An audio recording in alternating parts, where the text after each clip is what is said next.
Que le Seigneur vous encourage dans cet après-midi. J'aimerais lire avec vous Jacques 4, versets 2 et 3. Vous ne possédez pas parce que vous ne demandez pas. Et quand vous demandez, vous ne recevez pas parce que vous demandez mal dans le but de satisfaire vos passions. Que d'enseignements sur la prière à partir de ces versets. Peut-être que vous avez encore en tête des prédications entendues avec lesquelles vous êtes d'accord ou plus d'accord du tout. Ne pas demander, ne pas prier. Ça nous paraît relativement facile à comprendre. Vous ne possédez pas parce que vous ne demandez pas. Donc sans vie de prière, point d'exaucement, pas d'exaucement possible. Ne pas demander, c'est forcément se mettre en position de ne rien recevoir. Mais une question peut-être demeure. Pourquoi est-ce que nous ne demanderions pas? Pourquoi est-ce que nous ne prions pas? Est-ce par ignorance? Je sais un certain nombre de choses sur la prière, mais il y a peut-être des domaines de ma vie où je me dis, mais ça ne vaut pas la peine de prier Dieu pour ça ne vaut pas la peine de le déranger. Je me rappelle d'une dame qui me dit, il y a bien des années de ça, moi, je ne demande rien pour moi, je ne prie que pour les autres. C'est beau, mais manifestement, je pense que sa vie de prière n'était pas alimentée par une sérieuse connaissance de la parole de Dieu sur ce sujet. Et elle avait vraiment besoin de prier pour elle aussi. Et finalement, voilà, une certaine forme d'ignorance. Est-ce un péché que de prier pour soi-même? Mais sûrement pas. Sûrement pas, certainement pas. Mais voilà, il en va ainsi peut-être de domaine de la prière, de domaine de notre vie que nous croyons ne pas devoir présenter devant Dieu. Parce que ça n'intéresserait pas, parce que ce sont des sujets qui sont trop terre à terre, etc. Voilà, que le Seigneur nous rappelle qu'il écoute toute demande. Est-ce que je ne prie pas parce que je suis déçu ou amer suite à un non-exaucement? J'ai demandé des choses à Dieu, il ne m'a pas exaucé. Donc je ne prie plus, je ne le dérange plus, ou je le boude, je l'ostracise. Est-ce que cette attitude ne pourrait pas jusqu'à arriver à l'incrédulité? Je ne prie plus parce que je ne crois plus dans la prière. Que le Seigneur sonde nos cœurs et que nous nous rappelions qu'il nous est permis de lui présenter toutes choses et tous les domaines de notre vie. L'autre question est bien sûr, qu'est-ce que mal demander? Puisque c'est de ça dont il est question. Quand vous demandez, vous ne recevez pas parce que vous demandez mal. Et qu'est-ce que donc mal demander? Alors ici, pour ne pas trahir le texte et le contexte, soulignons que Jacques ne souligne qu'une seule motivation, mauvaise motivation qui ferait que nos demandes ne sont pas entendues, il n'y a pas de réponse de Dieu à cette demande.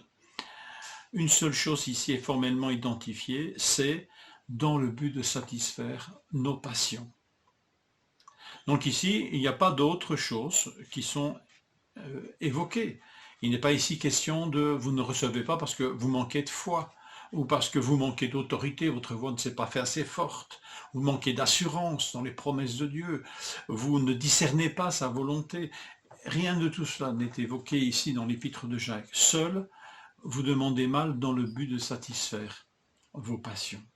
Donc c'est sur cette facette-là de nos motivations que le texte attire notre attention.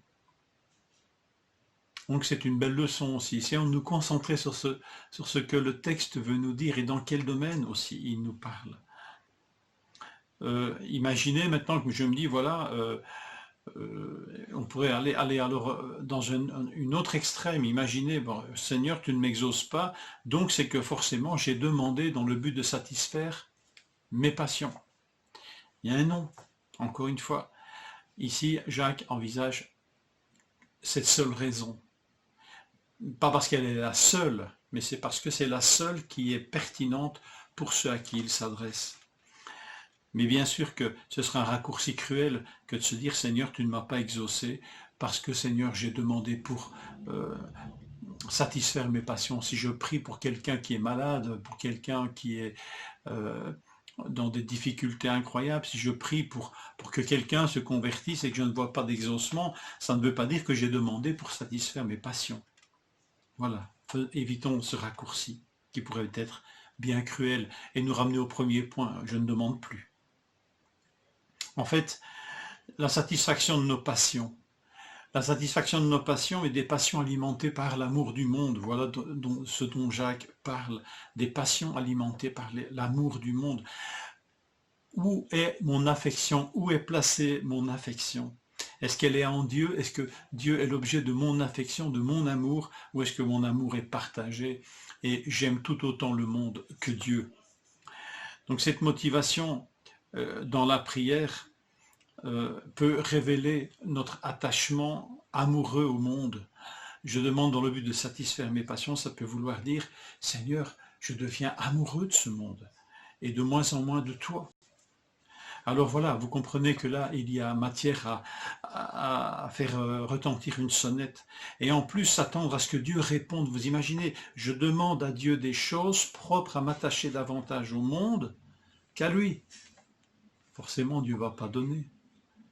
Est-ce que Dieu me donnerait les moyens et la motivation à me détacher de lui et à m'attacher davantage au monde? Vers qui va toute mon affection? Voilà, mon cœur est-il toujours attaché ou partagé entre lui et le monde? 2 Corinthiens 11, 2 dit ceci, j'éprouve, c'est Paul l'apôtre, Paul qui dit à propos des Corinthiens, ou aux Corinthiens, j'éprouve à votre égard autant de jalousie que Dieu, je vous ai fiancé à un époux unique, Christ. Une jalousie de Dieu, mais une jalousie saine qui démontre l'amour de Dieu pour nous. Demander sans prendre conscience de cet amour de Dieu pour nous, sans nous inquiéter de notre amour pour lui, c'est certainement la porte ouverte à des prières immatures, égoïstes, peut-être même indécentes. C'est cela mal demandé. Que le Seigneur nous en garde.